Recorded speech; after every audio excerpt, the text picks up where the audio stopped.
इस सूत्र में कृष्ण कह रहे हैं कि जो पुरुष संपूर्ण भूतों में मुझ वासुदेव को देखता है और मुझ वासुदेव में संपूर्ण भूतों को देखता है, उसके लिए मैं अदृश्य नहीं हूं और न वह मेरे लिए अदृश्य है। ये वचन बहुत कीमती है, इसमें बहुत रहस्य। अगर इस वचन में हम गहरे उतरे तो जीवन का सीक्रेट की मास्टर चाबी मिलेगा। कृष्ण कह रहे हैं कि जो पुरुष संपूर्ण भूतों में मुझ वासुदेव को देखता है, उसके लिए मैं अदृश्य नहीं। ये वचन तो ठीक मालूम होता है। और मुझ वासुदेव में संपूर्ण भूतों को देखता है, वह मेरे लिए अदृश्य नहीं है। मतलब ये बात तो हम जानते हैं कि हमारे लिए परमात्मा अदृश्य है, लेकिन परमात्मा के लिए हमें तो अदृश्य नहीं होना चाहिए। हम परमात्मा को नहीं देख रहे हैं, लेकिन परमात्मा तो मुझे देखता होगा। लेकिन कृष्ण कह रहे हैं कि नहीं, हम अगर परमात्मा को नहीं देख रहे हैं, परमात्मा भी मुझे नहीं देख रहा है। अब प्रश्न उठता है कि हम क्या करें कि परमात्मा मुझे दिखाई दे। अगर परमात्मा मुझे नहीं दिखाई देता है तो परमात्मा के न होने का अस्तित्व को हम स्वीकार कर लेते हैं। ये बात तो तर्कसंगत नहीं है। जैसे एक अंधे आदमी है, अंधे आदमी प्रकाश को नहीं देख सकता है, अंधे आदमी के लिए प्रकाश अदृश्य है, अंधे आदमी प्रकाश को नहीं देख सकता है। इसका मतलब तो ये नहीं है कि प्रकाश का अस्तित्व नहीं है, प्रकाश का तो अस्तित्व है ही, लेकिन अंधे आदमी को प्रकाश को देखने की वह कला, वह आर्ट नहीं है, वह आंख उपलब्ध नहीं है, जिसके कारण वह प्रकाश के अस्तित्व से वंचित है। जैसे एक बहरे आदमी है, ध्वनि को, आयाम को तो नहीं जानता है, लेकिन इसका मतलब तो ये नहीं है कि ध्वनि का आयाम नहीं है, ध्वनि का नृत्य नहीं है, ध्वनि का लय नहीं है। वह ध्वनि को नहीं जानता है, इसका मतलब तो यह भी नहीं है कि ध्वनि का अस्तित्व नहीं है। उसका कान अगर ठीक हो जाए तो फिर वह ध्वनि का अस्तित्व को जान सकता है। परमात्मा है, लेकिन मेरे पास वो देखने की आंख नहीं है। परमात्मा है, लेकिन मेरे पास देखने की वो आंख कैसे विकसित हो। अगर उस आंख को हम उपलब्ध हो जाते हैं तो हर जगह परमात्मा ही दिखाई देगा। परमात्मा है, आकार पर नाकार का आवरण चढ़ा हुआ है, दृश्य पर अदृश्य का छाया है, दृश्य के परे अदृश्य में जो परमात्मा उपस्थित है, अदृश्य स्वरूप है, निराकार स्वरूप है, उसको हम कैसे जान सकते? निश्चित इंद्रियों के द्वारा उसे हम नहीं जान सकते। हमारे शरीर में छोटे छोटे होल्स हैं, 5 विंडोज, जिस विंडोज के द्वारा हम बाहर जगत में झांकते हैं, देखते हैं। जैसे कोई आदमी हो, एक कमरा में हो, कभी वह कमरा से बाहर नहीं निकला हो, और कमरा में छोटे छोटे विंडोज हो, उस विंडोज से आकाश को वह देखता है, असीम आकाश को देखता है। तो उस विंडोज से जब वह आकाश को देखता है, आकाश में एक फ्रेम आ जाता है, चौखटे आ जाता है। कभी आकाश में सूर्य को उदय होते हुए देखता है, तो दूसरे विंडोज से सूर्य को अस्त होते हुए भी दिखाई देता है, तीसरी विंडोज से उसे बदलियां भी दिखाई देता है, चौथे विंडोज से आकाश में पक्षी को उड़ते हुए वह देखा है। अब यह आदमी अगर कमरा में ही अपना विश्लेषण करे, मनोविश्लेषण करे, तो ये तो यही कहेगा ना कि इतने सारे आकाश के, आकाश के एक आयाम में सूर्य का उदय होता है, दूसरे आयाम में सूर्य का अस्त होता है, एक आयाम में आकाश में बदलियां तैरते हुए महसूस होता है, दूसरे आयाम में जो है पक्षियों का कतारें उड़ रहा है। व्याख्या तो इसको बिल्कुल सही है, लेकिन अगर यह आदमी बंद कमरे से बाहर निकले और आकाश को, उस असीम आकाश को झांके, तो यह आदमी यही कहेगा कि अभी तक मेरा जो वक्तव्य था सब गलत था, क्योंकि ये आकाश असीम है, इस पर फ्रेम नहीं दिया जा सकता है। और जब हम फ्रेम के माध्यम से इस आकाश को व्याख्या करेंगे तो टुकड़ों में करेंगे, और टुकड़ों में जो ज्ञान है वो संपूर्ण को प्रतिबिंबित नहीं करता है। ऐसे हमारे शरीर में छोटे छोटे विंडोज हैं, इंद्रियां, जिसके द्वारा जगत को हम देखते हैं, झांकते हैं, सुनते हैं। आंख के द्वारा प्रकाश के अस्तित्व को जानते हैं, कान के द्वारा ध्वनि को अस्तित्व को जानते हैं, हाथ के द्वारा स्पर्श के आयाम को जानते हैं। ये जो हमारा विंडोज है, ये विंडोज अपनी छाप दे देता है, ये सत्य को नहीं देखने देता है। पदार्थ पर जो नाकार का आवरण है उसे हम नहीं देख पाते। उस अस्तित्व को कैसे देखा जाए? दो मार्ग है यहां से। एक मार्ग पुरुष चित्त के लिए है, एक मार्ग स्त्री चित्त के लिए है। एक योग पथ का अनुसरण करता है, दूसरा भक्ति का मार्ग। पुरुष चित्त पहले सिद्ध करेगा फिर स्वीकार करेगा, स्त्री चित्त पहले स्वीकार करेगा फिर सिद्ध करेगा। धागा का दो छोर है, सिद्ध और स्वीकार। हम किसी छोर से यात्रा करेंगे, एक छोर दूसरे छोर को अपने में समेट ही लेगा। पुरुष चित्त का यात्रा संकल्प से जाएगा, समर्पण से नहीं। पुरुष झुकना नहीं चाहता है, संकल्प करेगा, प्रगाढ़ संकल्प करेगा और अपने अहंकार को काटेगा, छांटेगा, सूक्ष्म में सूक्ष्म होता चला जाएगा। और अहंकार जब आणविक होता है तो अपने ही पोटेंशियल शक्ति से वो विस्फोट हो जाता है। लेकिन स्त्री चित्त के लिए जो यात्रा का पता अहंकार का नहीं है, वह समर्पण का है। तो पुरुष चित्त पहले सिद्ध करेगा फिर स्वीकार करेगा। स्त्री कहे कि इतनी फिर परेशानी क्यों, पहले स्वीकार ही कर लो, बाद में सिद्ध कर देंगे। बात दोनों हो, जो मौज में आए उस मौज में यात्रा को प्रारंभ कर दे। अब स्त्री चित्त का मेरा मतलब नहीं है कि स्त्री से, स्त्री चित्त का मतलब यह है कि बहुत सारे पुरुष हैं जो भी स्त्री चित्त। स्त्री चित्त का मतलब ये नहीं है मेरा कि स्त्री से, क्योंकि बहुत सारे पुरुष हैं जिसका चित्त ऐस्त्रगन है, फेमिनिन मिस्ट्री है। और पुरुष चित्त का मतलब ये नहीं मेरा अभिप्राय है कि पुरुष से, बहुत सारे स्त्री हैं जो पुरुष चित्त है।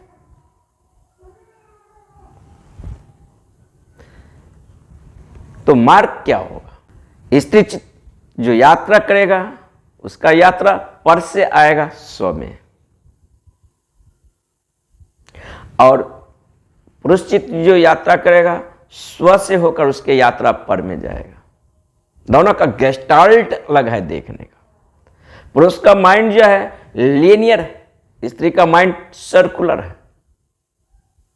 प्राकृतिक रूप से भी दोनों का ढांचा जो है सोचने का, गेस्टाल्ट जो है देखने का, वह अलग अलग है।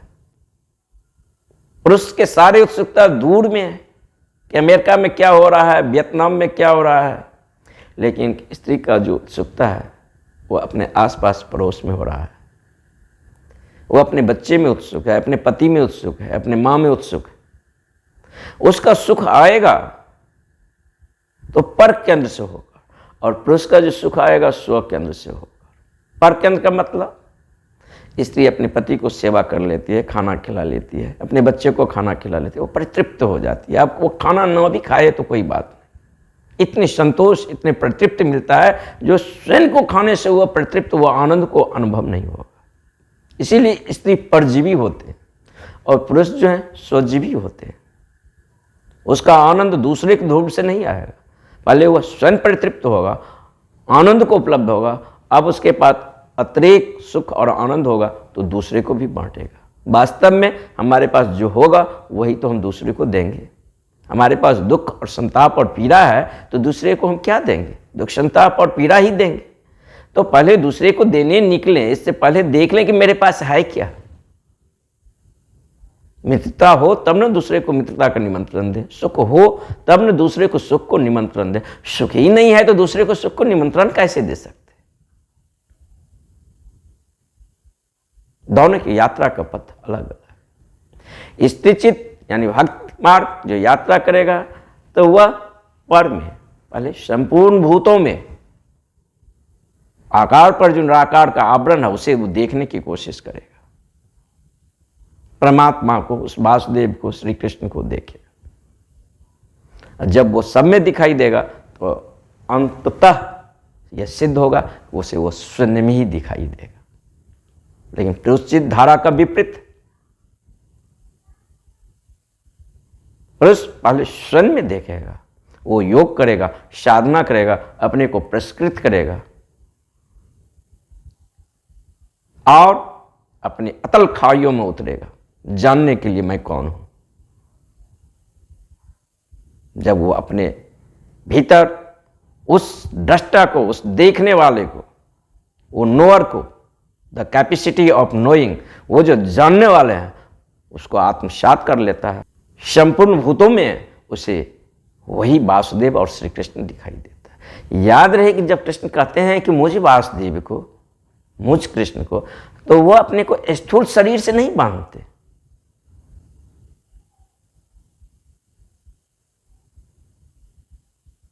जब कृष्ण माया का उपयोग करते हैं तो वह अपने स्थूल शरीर को प्रतिनिधि करके नहीं बांधते, उस ब्रह्म के लिए उपयोग करते हैं जो ब्रह्म विराजमान है सभी के भीतर। अगर हम बुद्ध को देखते हैं, बुद्ध के भीतर बुद्धत्व को नहीं देखते हैं, अगर गुरु को देखते हैं, गुरु के भीतर उस गुरुत्व को नहीं देखते हैं,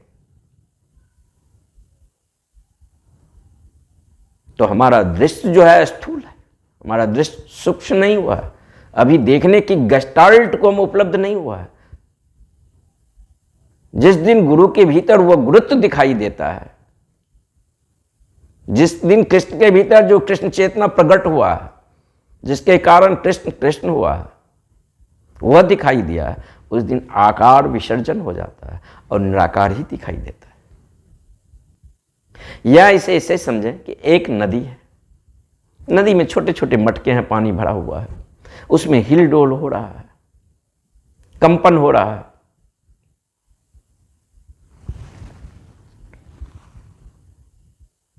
अब ये मटके के जो पानी है, मटके के दीवार के कारण इस पानी में एक पृथकता का बोध हो रहा है और मटके के पानी को ये बोध आ रहा है कि मेरा व्यक्तित्व अलग है, हम अलग है। दूसरे मटके को भी ऐसी दीवार के पृथकता के कारण अपने व्यक्तित्व का अलग बोध होता है। लेकिन कोई मटके अगर नदी के ऊपर तैर कर देखे तो वह इस भ्रम को, इस इल्यूजन का जो शिकार हुआ है वो टूट जाएगा। वो देखेगा कि एक ही नदी के पानी हम सब में है। हम लोग व्यर्थ अपने में ये कानाफूसी कर रहे हैं या अपने में एक सेपरेशन डाल रहे हैं कि मेरा पानी अलग, तेरा पानी अलग, उसका पानी अलग।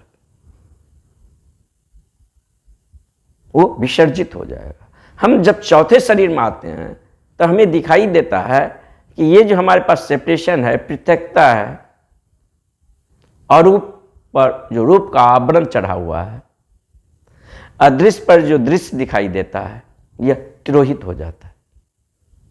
जब जो दिखाई देता है वह अदृश्य ही दिखाई देता है, वो निराकार परमात्मा ही दिखाई देता है, पूरा ब्रह्मांड में व्याप्त है। फिर उसका मुझे बोध कैसे नहीं हो रहा है? हम उस बोध को विस्मरण कर चुके हैं, खो नहीं गए हैं। अगर खो ही गए होते तो खोज लेते, और एक आदमी अगर खोज लेता तो सभी को उपलब्ध होता। एक बुद्ध अगर खोज लेते अपने भीतर तो सभी के लिए वो द्वार खोल दिया जाता। नहीं, ये पथ पर सभी को प्रामाणिक रूप से अपने ही चलना पड़ेगा। एक कृष्ण जब उपलब्ध होते हैं, एक बुद्ध जब उपलब्ध होते हैं, अगर उनके बस में होता तो संपूर्ण मनुष्यता को दे देते। नहीं, ये सौभाग्य हमारा कि इस पथ पर मुझे स्वयं ही वर्ण करना पड़ता है। ये आकाश में उड़ते हुए पक्षियों के भांति हैं। जब बुद्ध उस राह से गुजरते हैं फिर राह जो है उसे विलीन हो जाता है, कोई पग चिन्ह नहीं बनता है, कोई मार्ग नहीं बनता है। फिर कोई नया यात्री जब चलेगा तो उसे अपना पगडंडी, अपना मार्ग स्वयं ही तलाश करना पड़ेगा। राजपथ क्या है? एक तैयार किया हुआ मार्ग है, जो भी गुजरेगा वो पूरा नक्शा है, मैप है, उसके द्वारा वो जा सकता है। लेकिन ये जो अध्यात्म का पथ है, इसमें प्रत्येक को स्वयं ही मार्ग खोजना पड़ेगा, स्वयं ही चलना पड़ेगा, और उसके चलने के बाद, गंतव्य पर पहुंचने के बाद मार्ग विलीन हो जाता है। जैसे पक्षी नभ से जब उड़ता है तो पीछे कोई पक्षिन नहीं छोड़ता है, ऐसा ही ये यात्रा है। यात्रा तो कोई ज़्यादा नहीं है, 3.5 फीट की ये यात्रा है, लेकिन 3.5 फीट की यात्रा चांद, मंगल या अन्य ग्रह की तुलना में भी बहुत कठिन है। लाखों लाखों अरबों जन्मों से तो हम यात्रा कर रहे हैं, पहुंच नहीं पा रहे हैं। जब ये ऊर्जा तृतीय नेत्र में केंद्रित होते हैं तो तृतीय नेत्र में परमात्मा का वास होते हैं। तब ये ब्रह्मांड अपने मूल स्वरूप में, तब ये ब्रह्मांड में जो आकार पर निराकार का आवरण है, उस परमात्मा को हमें दिखाई देता है, जो नाम रूप और गोत्र स्थान से प्रिय, जो अव्याख्य, जिसका व्याख्या नहीं कहा जा सकता, जिसका व्याख्या किया नहीं जा सकता। लाख कोशिश किए हैं वेद उसका गुणगान करने के लिए, उपनिषद गा रहे हैं, ऋचाएं गा रहे हैं, शब्दों में वह नहीं बांधा जा सकता है। इशारा किया गया है शब्दों के मार्ग से, जो कैसे हम उसको उपलब्ध कर लें। तो जिसका चित्त ऐश्वर्यगन है उसका मार्ग समर्पण से जाएगा, और जिसका चित्त पुरुषचित्त है उसका संकल्प से मार्ग जाएगा। अब मीरा भक्ति मार्ग के यात्री, ये जो देखेंगे परमात्मा को पहले संपूर्ण भूतों में देखेंगे, तब इसे शून्य में भी दिखाई देने लगेगा। लेकिन महावीर पुरुषचित्त का प्रतीक है, यह पहले शून्य को भीतर देखेंगे, तब इसे संपूर्ण भूतों में दिखाई देगा। किसी छोर से हम यात्रा कर सकते हैं, हमारे लिए जो मार्ग उपयुक्त है उस मार्ग को हम चुनाव कर सकते हैं। हम यात्रा के दूसरे छोर पर पहुंच ही जाएंगे, क्योंकि ये 2 छोर है रस्सी का, स्वीकार और सिद्धि। रस्सी का ये 2 छोर है, एक ही रस्सी का 2 छोर है। एक छोर दूसरे छोर को अपने में समेट लेता है। एक छोर से जब हम यात्रा करेंगे तो दूसरे छोर पर पहुंच ही जाएंगे। तो हम देखें कि हमारा पर्सनालिटी क्या है, हमारा व्यक्तित्व क्या है। अभी जो हम जगत को देख रहे हैं वो इंद्रियों के माध्यम से देख रहे हैं, और वह ऐसे समझे कि हम एक ऐसे कमरे में हैं जिसमें 5 छोटे छोटे होल्स है, सुराख है, जिसके माध्यम से जगत को हम देख रहे हैं, और उसमें व्हील लगा है, चक्का लगा है, चल भी रहा है, बायां दायां जिधर ले जाते। लेकिन यह सापेक्ष अनुभव, जब उस विराट परमात्मा का, उस निराकार अस्तित्व का अनुभव होता है, वो सापेक्ष नहीं है, एब्सोल्यूट है, निरपेक्ष। और पृथ्वी पर हमारा कोई अनुभव ही नहीं ऐसा है जो निरपेक्ष हो, एब्सोल्यूट हो। क्योंकि जब वो पर ब्रह्म टूटता है, व्यक्त होता है, तो 2 में हो जाता है। व्यक्त होते ही वो 2 में हो जाता है। हम यों कहें कि इंद्रियों के द्वारा जो भी अनुभव होता है वह द्वैत का ही अनुभव होता है। अद्वैत का अनुभव के होने के लिए हमें तीसरी आंख में प्रतिष्ठित होना पड़ेगा। जब हम तीसरी आंख में प्रतिष्ठित होते हैं तब हम देखते हैं संपूर्ण ब्रह्मांड के वो ताना वाना, और तब हम वहां जब पहुंचते हैं तो परमात्मा को ऐसे भी उंगली नहीं कर सकते। अभी तो बहुत सारे शिकायत है क्षैतिज पर, ये क्यों किया, ये क्यों किया, ऐसा क्यों हो गया, वैसा क्यों हो। लेकिन जब हम उनके सामने पहुंचेंगे तो ऐसे ही उंगली नहीं कर सकते। क्यों? तब देखेंगे कि मैं जो कहा, जिस रूपों में रहना चाहा, जो आकार में होना चाहा, जो मांगा, जैसे वासना किया, वो सभी पूरा कर रहे हैं, लेट सवेर पूरा कर रहे हैं, बिन मांगे दे रहे हैं, कभी ना कहता है नहीं। ऐसा फ्रीडम दिया है होने का। मैंने कहा कि मुझे नरक चाहिए तो कहते हैं तथास्तु। मैंने कहा कि मुझे स्वर्ग चाहिए तो भी तथास्तु। मैं वासना में उतरना चाहा तो भी कह रहे हैं स्वीकार है। कभी मुझे अस्वीकार किए ही नहीं। अगर वो मुझे अस्वीकार कर दे तब मैं अस्तित्व में कहाँ रहूँगा, क्योंकि पूरा ब्रह्मांड और पूरा अस्तित्व वही परमात्मा। जब मनुष्यता अपने निम्न स्थिति को, अतल खाइयों को छूता है, जहां हिटलर और चंगेज खां पैदा होता है, तब भी उसके हृदय में वही परमात्मा धड़कता है। और जब मनुष्यता अपने शिखर चेतना को उपलब्ध होता है, जहां कृष्ण के ओठों पर बांसुरी जीवन का बजता है, जहां बुद्ध के भीतर बुद्धत्व प्रकट होता है, वहां भी वही परमात्मा का अभिव्यक्ति है। यह अभिव्यक्ति बहुत निम्न है, इससे निम्न नहीं हो सकता है। लेकिन स्वीकार किए हैं, एक्सेप्ट किए हैं। अगर वह एक्सेप्ट नहीं करेंगे, स्वीकार नहीं करेंगे, तो क्या नादिर शाह, चंगेज खां, हिटलर की मजाल एक सेकंड के करोड़ों अरबों भाग में इस अस्तित्व में रह सकता है? कितना भी वो बुराई किया है, कितना भी जघन्य पाप किया है, फिर भी उसका हृदय धड़कता ही, फिर भी उसका श्वास चलता ही। श्वास हम लेते नहीं हैं, श्वास हमारे भीतर चलता ही। किस ऊर्जा से अप्लावित होकर मेरा इंद्रिय सक्रिय होता है, मेरे ये मृण्मय शरीर में, ये मिट्टी के बना हुआ शरीर में जीवन स्पंदन होता है, वह तो परमात्मा ही है। जब तक हम नहीं जानते हैं अपने होने के अस्तित्व को, अपने शून्य को,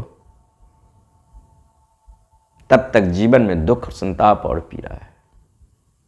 गुरुजीएफ कहा करता था कि जो आदमी स्वयं को, ध्यान को उपलब्ध नहीं हुआ है, आत्मा को उपलब्ध नहीं हुआ है, वह आदमी कुत्ते की मौत मारा जाएगा। कुत्ते की मौत, न उसके घर बार का कोई ठिकाना है, न उसके कोई रहने का ठिकाना है, इधर जाता है उधर जाता है, हर एक द्वार से दुत्कारा जाता है। ऐसा ही हमारा अभी होना है। एक कंपन है, न घर है, न द्वार है, न क्षण भर के लिए विश्राम है।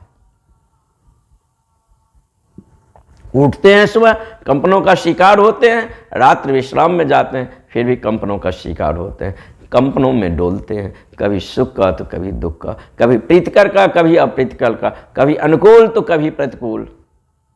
इन्हीं कंपनों के बीच डोलता हुआ हमारा मन, और मन के रहते विश्राम कैसे, मन के रहते चैन कैसे? ये मन के कारण ही उस परमात्मा को, उस अस्तित्व को हम नहीं देख पाते। ये ऐसे समझे कि मन के आगे संसार, मन के पीछे परमात्मा, बीच में मन वह वाल है, वह फैक्टर है जिसे अपने स्वयं के अस्तित्व को नहीं देखना देता। हमारा चेतना फोक्स्ड हो गया है बहिर्गामी, बाहर देखने के लिए, उसमें जंग लग गया है। उसको हमें थोड़ा हिलाना डुलाना पड़ेगा, उस वाल को, उस दीवार को हटाना पड़ेगा, तोड़ना पड़ेगा, थोड़ा रुख भीतर को मोड़ना पड़ेगा, तब मैं अपने स्वयं को अस्तित्व में झांक सकता हूं कि मैं कौन हूं। एक बार जब वह चेहरा, वह फेस आदमी देख लेता है, जो फेसलेस फेस है, जिसका न कोई रूप है न कोई आकृति है, जो ध्वनि में नहीं बांधा जा सकता है, तब मैं जानता हूं कि मैं वही हूं। जब अपने भीतर उस तत्व का अनुभव होता है, ऐसा नहीं होता है कि मैं तो विसर्जन हो गया है, ऐसा अनुभव होता है कि दैट वह। इसीलिए ऋषियों ने उपनिषद में कहा, वो जो नोअर है, वो जो देखने वाला है, उसे वो डैट कहा है, उसे मैं नहीं कहा, मैं कह भी नहीं सकता। फिर भीतर जितने सारे कॉम्प्लेक्स है, ग्रंथियां हैं, सारा विसर्जित हो जाता। अपने होने का जो अभी तक अस्तित्व को हम जाने हैं, नाम रूप गोत्र मूल रूप और आकार में, न जाने किन किन रूपों में हम अपने आप को बांधे हुए हैं, सारा ग्रंथ पिघल कर वाष्पीभूत हो जाता। वह सिर्फ वैसा ही जैसे बर्फ का एक विशाल टीला हो और सूरज के रोशनी के स्पर्श पाते ही धीरे धीरे मेल्ट होना शुरू हो जाता है, पिघलना शुरू हो जाता है और मेल्ट होकर वह पानी हो जाता है। अभी जो हम अपने आप को ठोस रूप में जाने हैं, ठोस अस्तित्व में जाने हैं, अपने होने का जो अस्तित्व को जानते हैं, जब उस चैतन्य को स्पर्श करते हैं तो वो मेल्ट हो जाता है, पिघल जाता है। जैसे कोई आदमी स्वप्न में देख रहा है कि मैं खो गया, अब वहाँ सलाहकार को बुलाए, वहाँ उपाय बताए, जो भी करेंगे सब गलत है, क्योंकि समस्या ये नहीं है कि वह खो गया, समस्या है वो स्वप्न देख रहा है और स्वप्न में वह ऐसा मानता है कि मैं खो गया। उपाय क्या होगा? बाहर कोई टीचर को बुलाऊं उसको समझाने के लिए, बताने के लिए, कि कोई दार्शनिक को बुलाऊं कि उनकी समस्याओं का समाधान किया जाए? नहीं, जरा सा उसको हिलाए, डोलाए, ठोके, उसका नींद टूटेगा और वह जानेगा कि मैं यही। ऐसे ही अभी तक जो हम माने हैं अपने को, जिन रूप रंग आकारों में जो कुछ हम हैं अपनी मान्यता के कारण, क्योंकि चेतना में ये सामर्थ्य है, हम जो मान लेंगे वही हो जाएंगे। हम लिखते हैं अपना भाग्य, कोई हमारा भाग्य कहीं बैठे आकाश में परमात्मा नहीं लिख रहा। अगर परमात्मा ही मेरा भाग्य लिख रहा है तब मनुष्य तो अपंग है, क्या कर सकता है?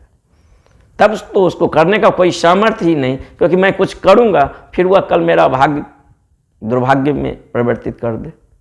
नहीं, मनुष्य एक फ्रीडम है, स्वतंत्रता है चुनाव करने का। हम चाहें तो अपने जीवन को नरक बना सकते हैं, हम चाहें तो अपने जीवन को स्वर्ग बना सकते हैं।